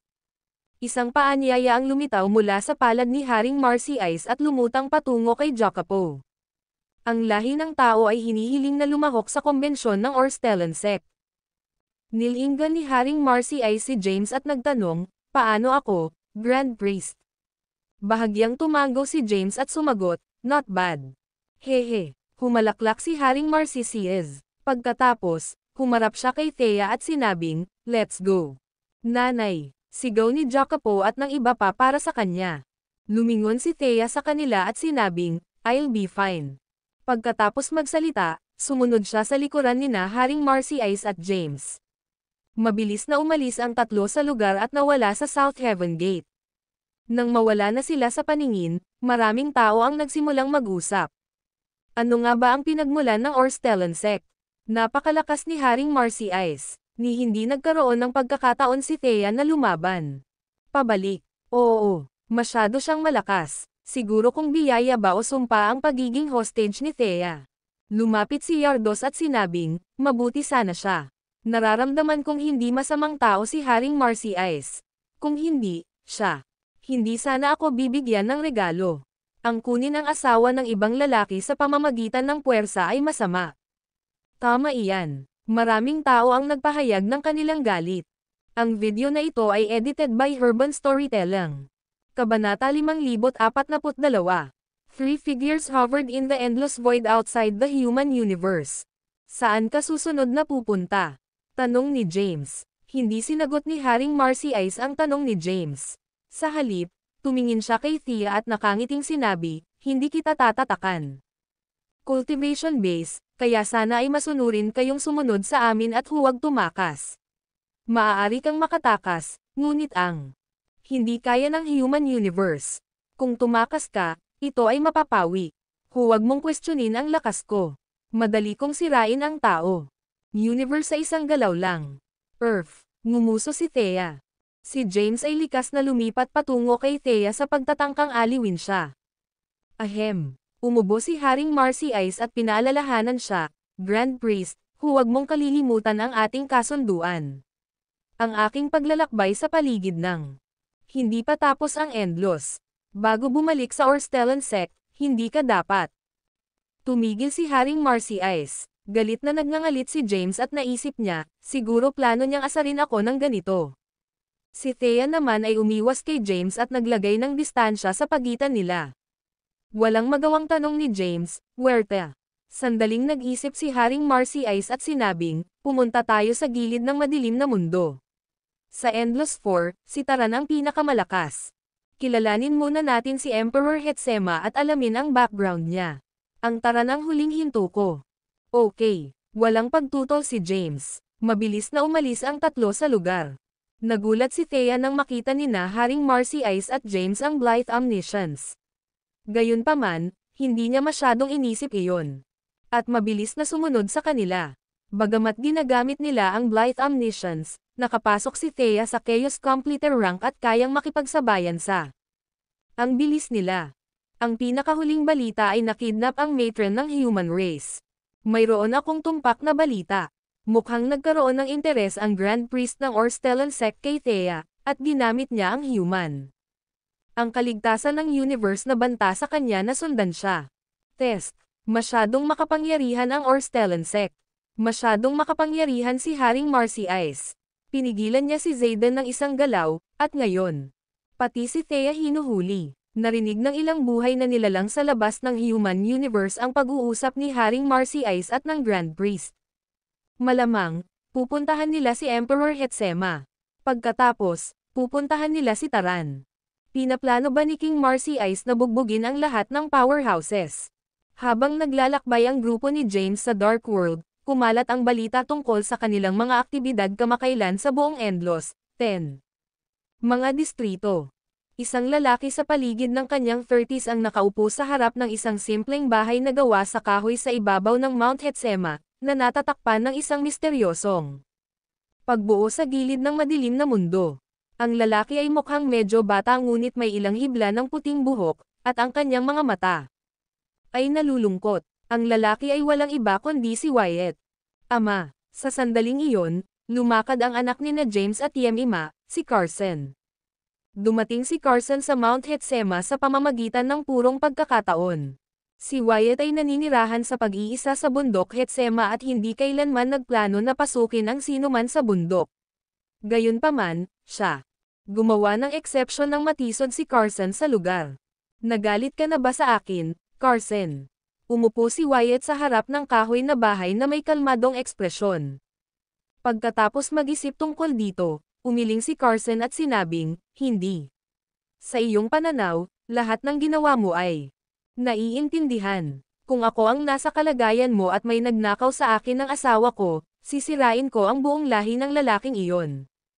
Ikaw, bumantong hininga si Wyatt at sinabing, ang puso mo ay puno ng puot.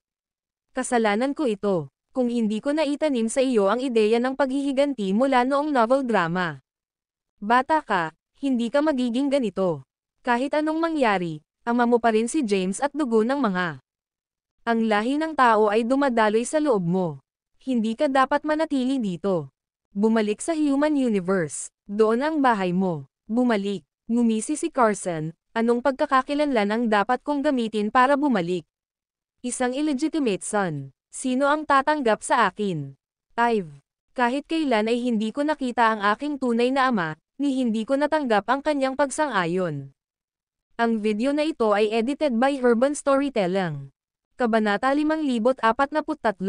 Nalaman na ni Carson ang tunay niyang pagkatao at alam niyang ang ama niya ay si James.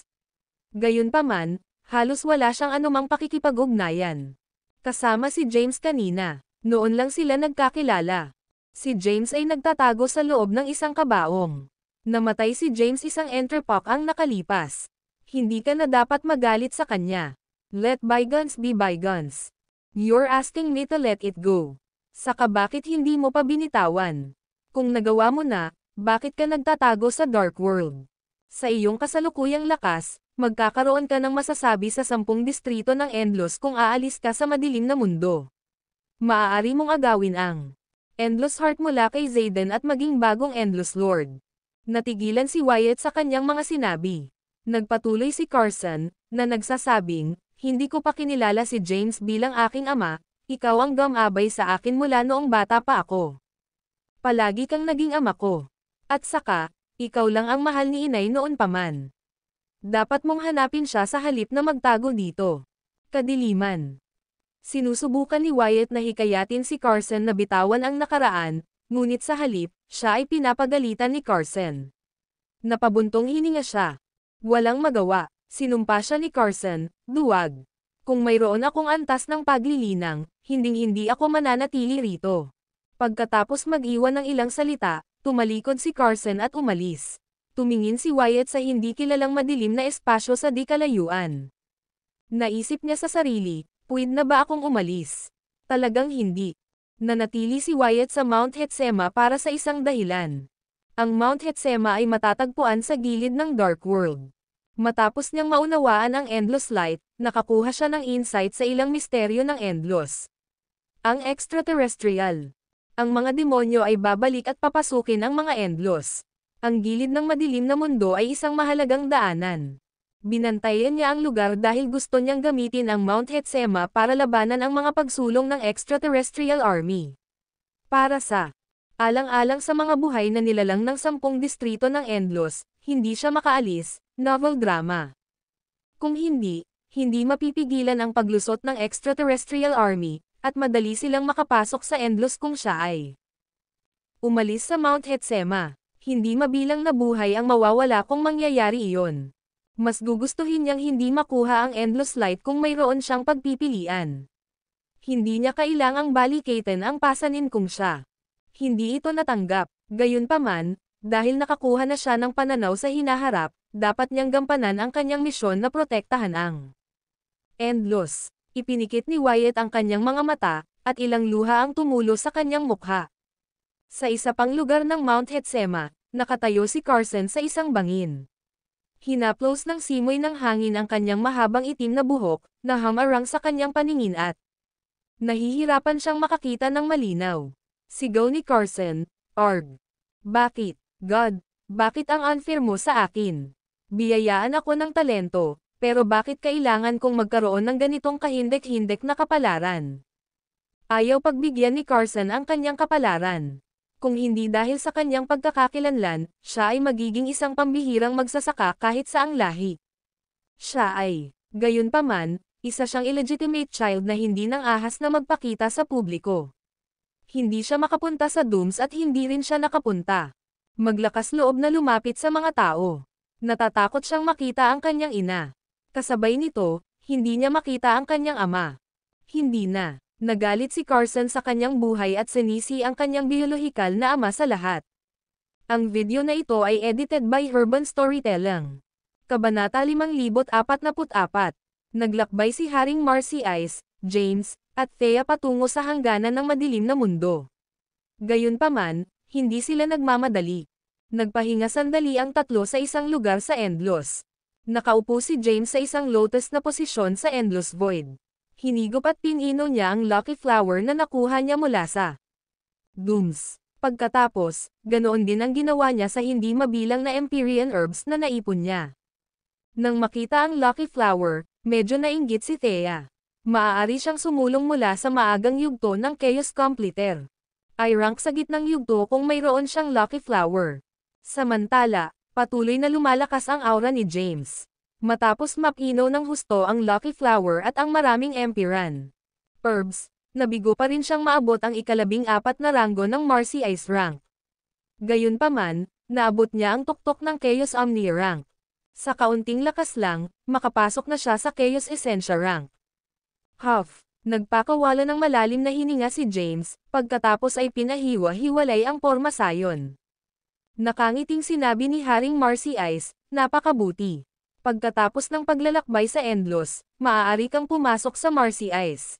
Pat HS 14th rank at maabot ang Chaos Essentia rank. Gayunpaman, hindi ka dapat maging masyadong mapagmataas. Kahit maabot ang ika-14 na ranggo ng Marcy Ice Path at ang Chaos Essentia rank, malayo pa bago mo maabot ang kanilang peak stages." Kumpiyansa ang sagot ni James, "Sa kabila nito, kaya kitang ipaglaban." Kahit na napakalakas ni Haring Mauritius, naniwala si James nang maabot niya ang ika-14 na landas ng Marcy Ice rank at ang Chaos Essentia rank, kaya niyang labanan si King Marcy Ice sa kanyang aktwal na cultivation rank. Hehe, humalaklak si Haring Marcy Ice. Naisip niya sa kanyang sarili, "Sa tingin mo kaya mo akong ipaglaban? Hindi mo pa ako nakikita sa buong pagkilos. Kaunti lang ang ipinakita ko sa iyo. Magagawa." Nakangiting tanong ni Haring Marcy Ice, "Ano sa tingin mo ang Grand Priest ng Orstellan Sect, Thea?" Saglit na nag-isip si Thea at sinabing, "Katulad ng sinabi mo. Siya ay isang tunay na kababalaghan at isang napakalakas na magsasaka." Sinabi ni Haring Marcy Ice, "Ang iyong asawa, si James, ay matagal nang namatay. Ito ay naging isang entrepot. Tinanggap ng dakilang pari.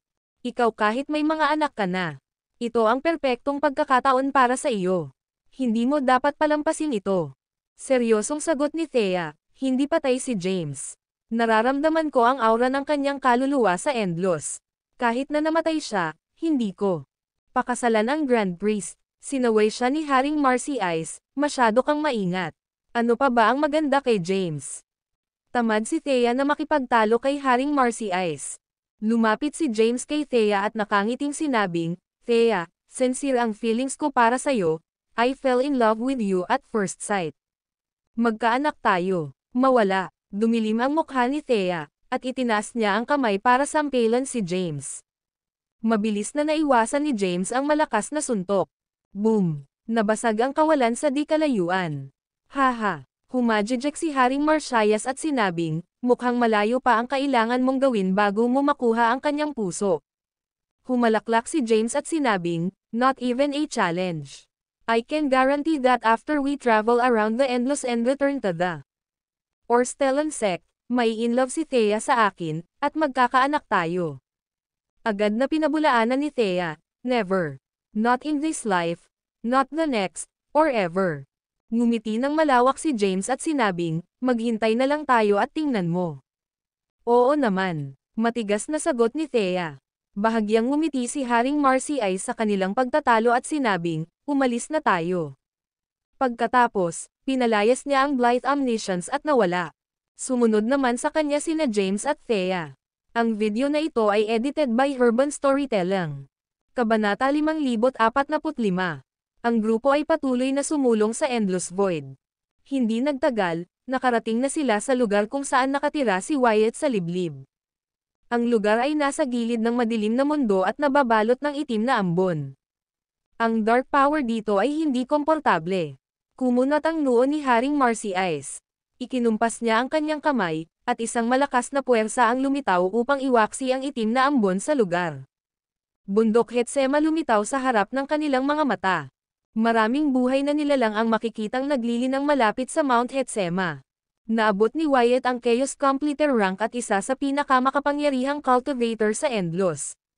Sa makatuwid, marami sa mga Endless Sword at lakas ng langit at lupa ay magtitipon kung saan siya nanatili, na ginagawang Mount Hetsema ang isang magandang lugar para sa paglilinang.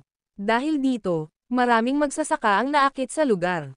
Anong nangyari? Bakit nawala ang itim na ambon? Lahat ng nagtipon malapit sa Mount Hetsema ay nalito. Sa sandaling iyon, lumitaw ang tatlong figure. Iyan ang hari ng Orstellan sect na si Marcy Ice at Grand Priest. Kasama nila ang matron ng human race na si Thea. Anong ginagawa ni Thea sa kanila? Ang mga nabubuhay na nilalang na natipon ay alam ang tungkol kay Haring Marcias at Grand Priest ng Orstellan sect. Gayunpaman, sila ay walang kamalay-malay na kinidnap si Thea dahil hindi pa nakakarating sa kanila ang balita. Nandito ka ba, Emperor Hetsema? Lumabas ka at labanan mo ako. Si Haring Marcy Ice ay lumitaw, at ang kanyang boses ay umalangaw-ngaw sa buong lugar. Agad na dumating si Carson sa kahoy na bahay sa tuktok ng Mount Hetsema matapos marinig ang boses ni Haring Marcy Ice. Tumayo si Wyatt at tumingin sa tatlong magsasaka sa labas ng Mount Hetsema. Narinig niya ang tungkol sa mga kamakailang aktibidad ni Haring Marcy Ice ngunit hindi pa niya nakilala. Sa gitna ng grupo, napansin ni Wyatt ang isang pamilyar mukha at nakasimangot. He murmured, bakit nandito si Thea? Sinabi ni Carson ng may pagmamadali, kailangan mong kumilos kaagad. Si Haring Marcy Ice ay naging napakatanyag sa buong 10 distrito ng Endlos kamakailan. Pagkatapos mong talunin siya, ipahayag na aalis ka sa pag-iisa. Tapos, talunin si Zaydenta. Sakupin ang Endless Heart at maging ang Endless Lord. Mula sa pananaw ni Carson, ito ang perpektong pagkakataon para kay Wyatt na umalis sa pag-iisa. Gayunpaman, hindi sumagot si Wyatt sa kanya. Lumakad siya sa kawalan at humakbang palabas ng Mount Hetsema. Sumunod naman si Carson. Malapit sa likod niya. Hindi nagtagal, lumitaw ang dalawa sa labas ng Mount Hetsema. Wyatt, Carson. Kumunat ang noo ni James. Hindi niya inaasahan na si Emperor Hetsema ay si Wyatt. Carson. Natigilan din si Thea. Lumapit siya at nag-aalalang sinabi, kaya pala kanina ka pa nagtatago dito, Carson. Kanina ka pa namin hinahanap. Mahabang panahon. Dapat kang bumalik sa human universe kasama ako. Alam ni Thea na anak ni James si Carson. Kanina pa niya ito hinahanap ngunit wala siyang makitang bakas nito. Napansin ni Haring Marcy Ice ang hindi pangkaraniwang kapaligiran at lihim na nagsagawa ng extrapolation. Matapos makakuha ng malinaw na larawan ng novel drama sitwasyon, nakangiti niyang sabi, I wasn't expecting to meet James's illegitimate child here. Ahem. Gustong magsalita ni James ngunit naputol ito ni Haring Marcy Ice. Walang pagpipilian si James kundi ang sumunod kay Haring Marcy Ice. Sumigaw si Carson, anong ginagawa mo? Bilisan mo at patayin si Haring Marcy Ice at Thea. Gayunpaman, lumutang si Wyatt sa langit at mahinahong sinabi, nanirahan ako sa pag-iisa dito, hindi nakikialam sa mga gawain sa labas. Kaya, ano ang nagdala sa iyo dito? Ang video na ito ay edited by Urban Storytelling. Kabanata 5046. Wyatt ay nabubuhay sa pag-iisa at walang interes na makisali sa mga gawain sa labas. Bagaman nakarating siya sa ranggo ng pagkumpleto ng kaguluhan, mayroon pa ring silid para sa pagpapabuti. Gusto niyang linangin ang kapayapaan ng isip hanggang sa sinubukan ng hukbo ng extraterrestrial na muling sumalakay. Gayunpaman, binayaran siya ni Haring Marcy Ice. Bisitahin. Naturally, may dahilan kung bakit ako napunta sa iyo, mahinahon na sinabi ni Haring Marcy Ice, nabuhay ka na sa pag-iisa ng wala. Hinahabol ang katanyagan at kapalaran. Gayunpaman, ang lugar na ito ay napaka-misteryoso. Ang balita tungkol sa iyo ay kumalat, at pinangalanan ka. Isa sa mga Endless 4. Kaya, narito ako upang hamanin ka. Panipi. Dumiretso siya sa punto. Tahimik na tumahimik si James. Hindi niya inaasahan na si Wyatt ay nabubuhay sa pag-iisa sa loob ng madilim na mundo. Siya rin. Nagulat na si Wyatt ay naging napakalakas at mayroon na sa ranggo ng Chaos Comprehend na may isang Enterpack lamang. Panipi. Ayokong lumaban. Inaamin ko ang pagkatalo, kaya mangyaring umalis. Walang balak na labanan si Wyatt. Agad siyang sumuko at hiniling na umalis ang kanyang mga bisita. Hindi yun para sa iyo na magpas siya. Ngumisi si Haring Marcy Ice. Pagkatapos, sinaksak niya ang kanyang kamay, at isang hindi magandang palad ang lumitaw sa walang bisa. Ang illusory palm ay bumagsak sa Wyatt na may walang cap-arrest na kapangyarihan. Inihayag ni Wyatt ang kanyang kamay at teleport si Carson sa kaligtasan. Pagkatapos, ang isang malakas na puwersa ay agad na sumabog mula sa kanyang katawan. Naaktibo niya ang 10 beses na Realms Transcendent Sutra at iba't ibang mga kapangyarihan upang labanan ang pag-atake ni Haring Marcy Ice. Kasabay nito, ginamit din niya ang mahiwagang kapangyarihan na natutunan niya mula sa ilaw ng Endless. Boom! Ang illusory palm ni Haring Marcy Ice ay nasira. Ang taong ito, nabigla si James. Hindi nakita ni James si Wyatt para sa isang Enterpop. Sa panahong ito, ang pag-unawa ni Wyatt sa Tenfold Realms Transcendent. Pinahusay si Sutra. Ang kanyang mga nakaraang pag-atake ay naglalaman ng hindi bababa sa 5 uri ng mga kapangyarihan. Habang wala si James, nabasa din niya ang ilang mga sagradong scroll. Mas nagulat pa si James sa pamilyar na aura sa loob ng kapangyarihan ni Wyatt. Sabay sinabi ni Thea at James, her Stellan Art. Ang dalawa ay tumingin sa isa't isa. Tumingin si James kay Thea at sinabing, nakuha mo ang isa sa 3 Endless Light, at si Wyatt ay may isa pa. Panipi. Tinanong ni Thea, maaari ba kayong magkaroon ng huli? Napangiti si James ng mahina ngunit hindi tumugon sa kanyang katanungan. Kahanga-hanga, ngumisi si Haring Marcy Ice at sinabing, hindi ko inaasahan na malilinang mo ang 10 beses na realms ni Emperor Rye. Transcendent Sutra. Ito ay isang awa na hindi mo ito perpekto. Kung nilinang mo ang 10 mga realms na transcendent na sining at ginamit ito ng isang katlo ng iyong Herstellan Art, baka pinilit mo akong lumabas. Gayunpaman, hindi ka pa rin tugma para sa akin. Sa iyong kasalukuyang estado, panipi, matapos magsalita, agad na kumilos muli si Haring Marcy Ice. Tumalon siya sa kalangitan at pumasok sa landas ni Marcy Ice. Ika-14 na ranggo. Pagkatapos, pinapakilos niya ang kapangyarihan ng kanyang base sa paglilinang. Nakuha ni Wyatt ang isang katlo ng sining ng Herstellan at nilinang ang 10 beses na Realms Transcendent Sutra. Sa pareho oras, mayroon siyang 1,000 mga landas na banal na katawan. Kaya, mas malakas siya kaysa sa Thea at Zayden. Ayaw ni Haring Marcy Ice na bigyan ng pagkakataon si Wyatt na lumaban at naglalayong sugpuin siya ng isang hakbang. Gusto niya upang gawin ito sa isang hakbang upang ipakita ang kanyang kapangyarihan. Sigaw ni Haring Marcy Ice, 5 bundok ng daliri. Pagkatapos, iniwas niya ang kanyang kamay. Hindi mabilang na mga mahiwagang inskripsyon ang lumitaw at pinagsama upang makabuo ng isang bundok na mukhang A. Palad. Ang 5 bundok ng daliri ay dahan-daang bumaba. Bagaman mukhang dahan-dahan itong gumagalaw, mabilis itong bumagsak. Break. Nagdilim ang mukha ni Wyatt, at isang malakas na aura ang sumabog mula sa kanyang katawan. Pagkatapos, sisingilan siya patungo sa bundok.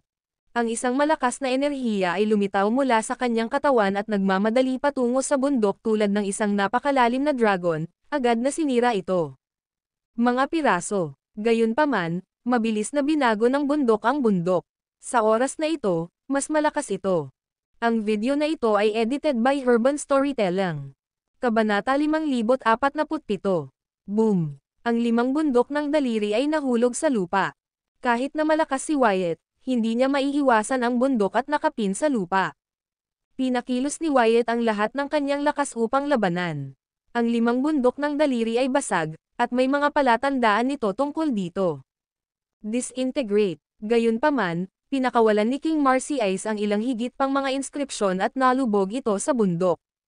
Ang pressure na bumababa sa katawan ni Wyatt ay tumaas, at hindi siya makatakas. Patuloy niyang nilalabanan ang bundok at panted para sa hangin. Kasabay nito, nagulat siya sa lakas ni Haring Marcy Ice. Pumasok na siya sa ranggo ng Chaos Completer at nilinang ang hindi mabilang na mga supernatural na kapangyarihan. Bagaman wala siya na perpekto ang Tenfold Realms Transcendent Sutra, nagmamay-ari siya ng isang katlo ng Herstellan Art. Siya ay halos walang kapantay sa Endlos. Gayunpaman, siya ay pinigilan.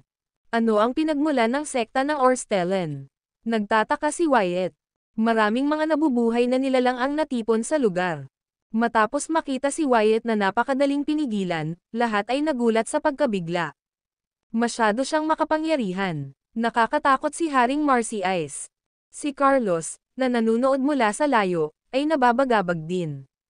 Akala niya maaaring durugan ni Wyatt si Haring Marcy Ice na may lakas ng ranggo ng Chaos Comprehension. Gayunpaman, si Haring Marcy Ice ay tinapakan siya. Tumayo si Carlos sa lugar, sa pagkawala. Ano sa palagay mo ang pag-atake ko, Grand Priest? Si King Marcy Ice ay tumingin kay James na buong kapurihan. Binigyan siya ni James ng taos-pusong papuri. Ito ay malakas. Lihim na sinumpa ni Thea sa kanyang puso, ano ang isang freak. Inihayag ni Haring Marcy Ice ang kanyang kamay at ikinalat ang 5 bundok ng daliri. Sa wakas ay napalaya si Wyatt. Bagaman siya ay nakapin sa ilang sandali, hindi siya nasugatan. Siya ay may isang pambihirang pisikal katawan dahil naabot niya ang ranggo ng Chaos Complete, at mayroon din siyang 1,000 mga holy-holy na katawan. Sa kabila nito, siya ay bahagyang nasaran ng loob at mukhang punit-punit. Lumulutang siya sa walang bisa at tinitigan si Haring Marcy Ice, nalilito sa kanyang hangarin. Pinigilan lang siya ni Haring Marcy Ice para sa A. Habang, pagkatapos ay pinakawalan siya. Hindi sigurado si Wyatt kung ano ang sinusubukan na gawin ni Haring Marcy Ice. Tanong ni Haring Marcias na may ngiti, tumatanggap ka ba ng pagkatalo, Wyatt? Taos-puso itong sagot ni Wyatt, oo.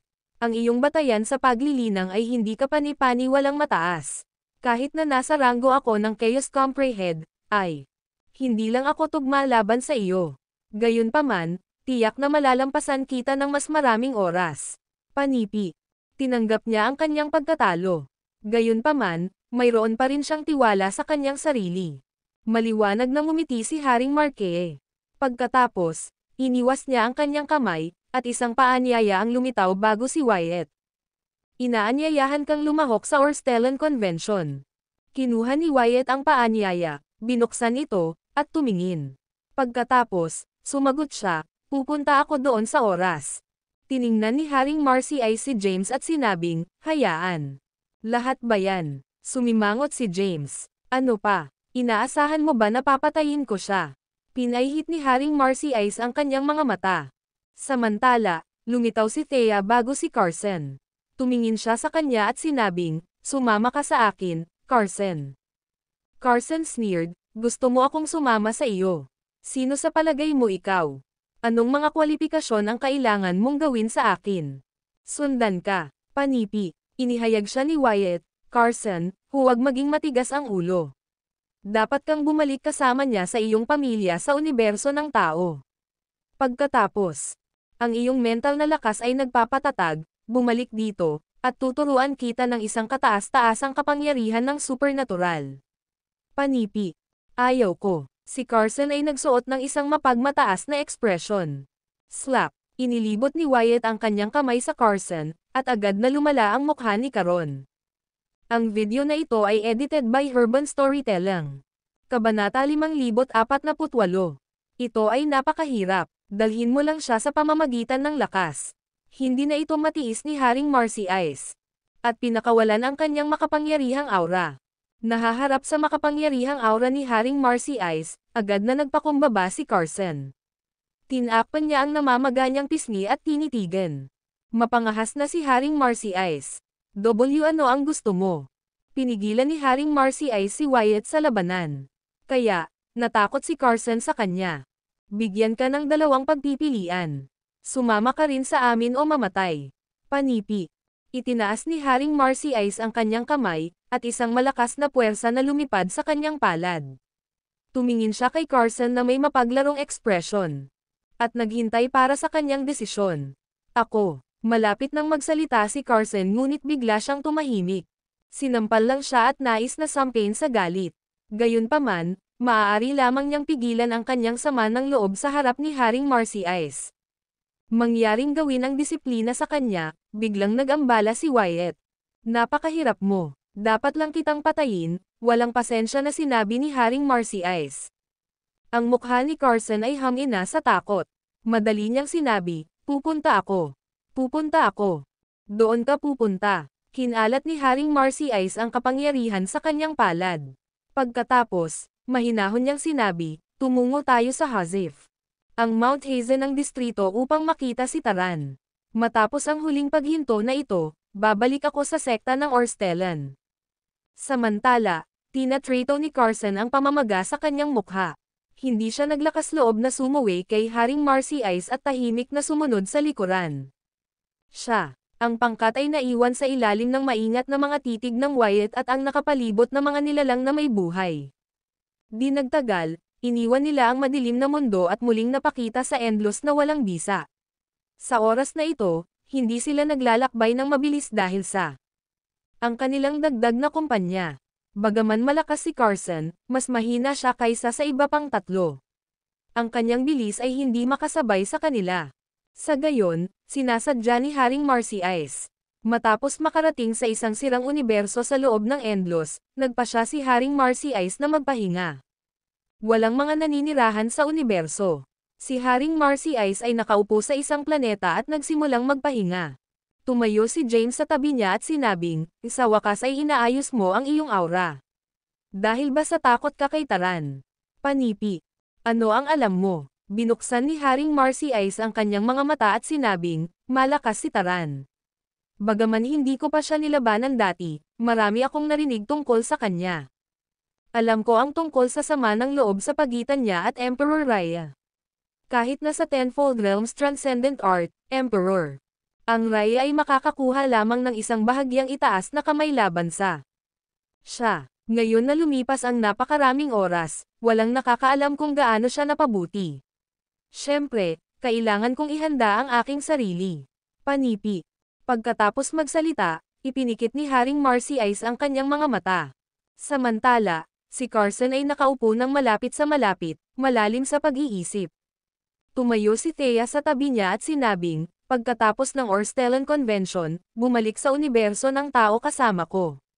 Sigurado ako na si James ay lilito sa panahon ng Orstellan Convention. Panipi. Nagulat, tinanong ni Carson, James. Hindi ba siya namatay sa isang entrepok na ang nakaraan? Paano siya lalabas? Sumagot si Thea, iniisip ng lahat na patay na siya. Gayunpaman, Naramdaman kong umiiral pa rin ang kanyang kaluluwa sa loob ng Endlos. Dapat siya. Paglilinang sa isang lugar ngayon. Tiyak na magpapakita siya pagkatapos malaman ang tungkol sa convention. Panipi.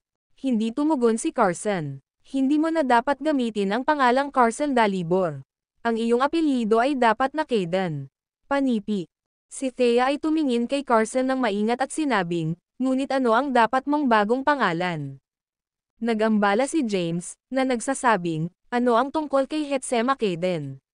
Hindi mo ba siya inilabas mula sa Mount Hetsema? Pinangalanan siya ni Wyatt.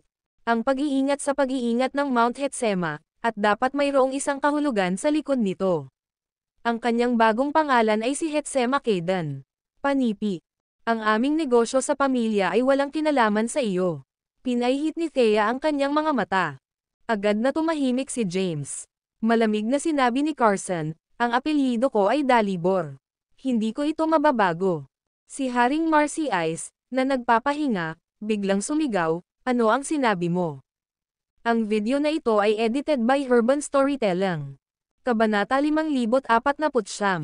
Carson ay naghiwalay sa kanyang mga labi, tungkol sa pagtanggi.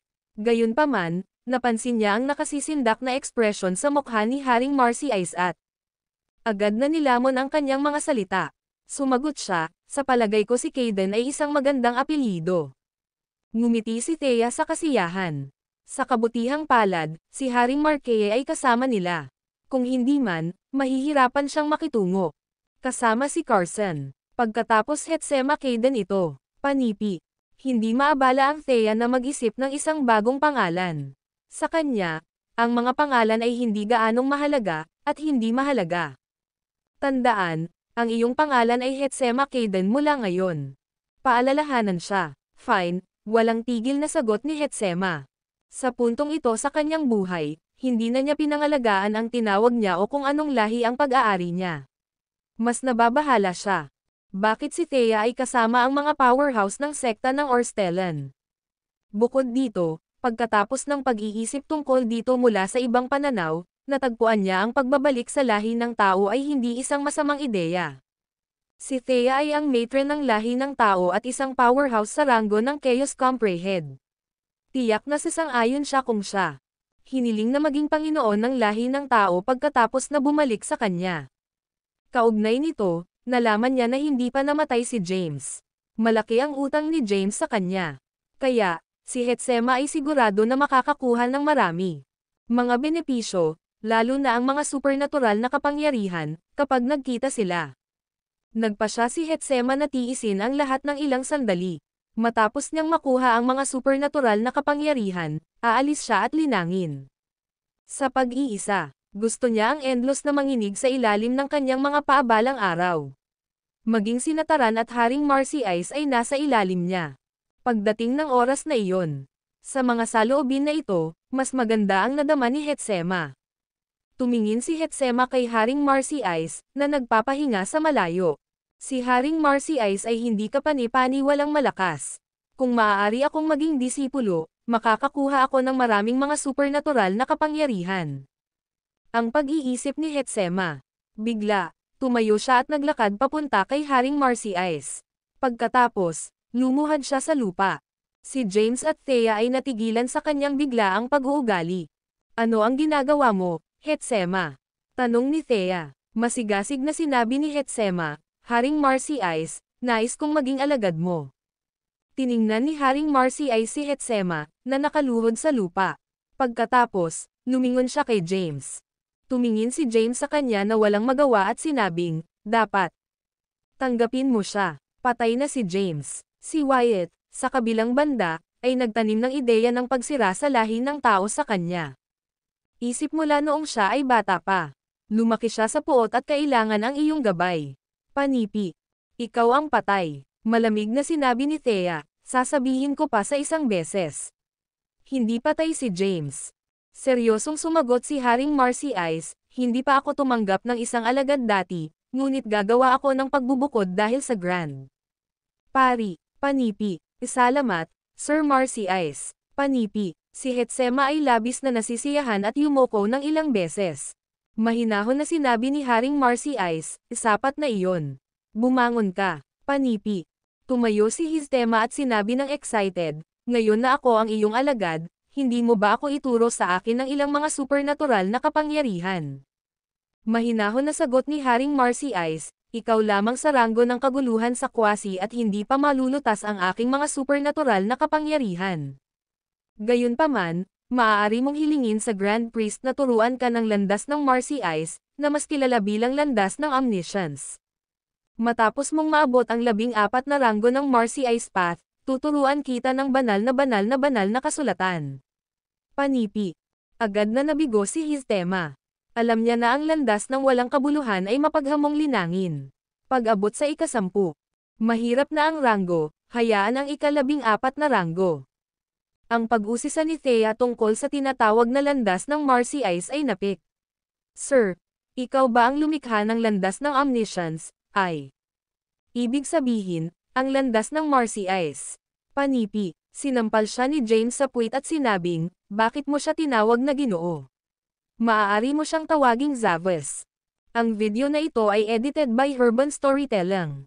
Kabanata 5050, James ay sumampal sa puwit ni Thea. Sa teoryang ito, ang Thea ay isang powerhouse sa ranggo ng Chaos Comprehend at dapat na madaling i-dodge siya. Gayunpaman, hindi niya ito maiwasan sa ilang kadahilanan. Panipi, ngumiti si James at nagsabing panunukso, ang iyong asno ay naramdaman ng mabuti. Ito ay bouncy. Agad na dumilim ang mukha ni Thea, at isang nakasisindak na aura ang sumabog mula sa kanyang katawan. Ang nakapalibot na walang bisa ay nagsimulang bumagsak. Agad na nag-dodge si James at nagtago sa likuran ni Haring Marcy Ice matapos mapansin na siya ay nasa malaking problema. Tumawag siya, Zavis. Sa kanyang lakas, madali siyang tumayo laban kay Thea. Gayunpaman, si Thea ang kanyang asawa. Hindi siya maaaring gumawa ng aksyon laban sa kanya. Bukod dito, ipinangako niya kay Haring Marcy Ice na huwag ibunyag ang kanyang pagkakakilanlan. Ngayon na siya ay nagdulot ng problema, nais niyang iwanan ito kay Haring Marcy Ice upang hawakan. Hindi sinabi ni Haring Marcy Ice, ito ay isang sampal lamang sa puwit. Ano ang malaking pakikitungo, huminahon, at itigil ang pag-abala sa akin habang inaayos ko ang aking aura. Panipi, si Thea ay nagpahid ng ngipin at sinabi ng malamig, kung gagawin mo ito muli, ipagsapalaran ko ang aking buhay upang patayin ka. Tumanggaw si James at sumagot, tiwala na sa susunod. Hindi nababahala ni Hetsema ang kanyang sarili sa kanilang mga gawain. Tumingin siya kay James at sinabi na nakangiting, Grand Priest, mangyaring bigyan mo ako ng ilang mga payo. Kalmado ang sagot ni James, wala ako sa kalagayan ngayon. Tatalakayin natin ito matapos ang Orstellan Convention. Matapos si James na magsalita, umupo siya sa lupa na nalulumbay. Ang kanyang asawa ay nasa harap niya, ngunit hindi niya ito makakasama sa kanya. Si Haring Marcy Ice, sa kabilang banda, ay tumigil sa pakikipag-usap. Naupo siya sa isang posisyon ng lotus at nagsimulang tumuon sa pag-aayos ng kanyang aura. Ang Thea at Hetsema ay natahimik din, na nagiging sanhi ng awkward sa kapaligiran. Ang Mount Hazif, na dating kabilang kay Lucius, ay naging isang lupain ng walang may-ari matapos na patayin ni James si Lucius. Matapos mabawi si Taran mula sa kanyang mga pinsala, sinakop niya ang lugar. Inanunsyo niya na mag-iiwan siya ng pag-iisa. Pagkatapos, siya gumawa ng isang opisyal na hitsura sa Endlos bilang Emperor Casey.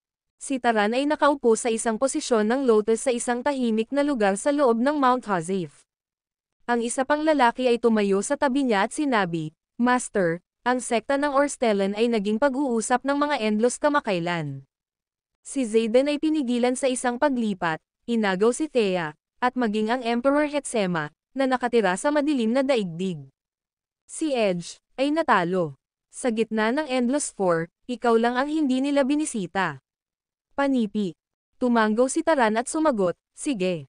Master, ano ang pinagmulan ng sekta ng Orstellan? Sino si Haring Marcy Ice? Naisip ni Taran na sandali at sinabing, narinig ko si Emperor Raya na nagsasalita tungkol sa sekta ng Orstellan dati. Si Emperor Raya ay nagmula sa Orstellan sect. Nabanggit niya ang isang powerhouse sa sekta ng Orstellan na hindi mas mababa sa kanya.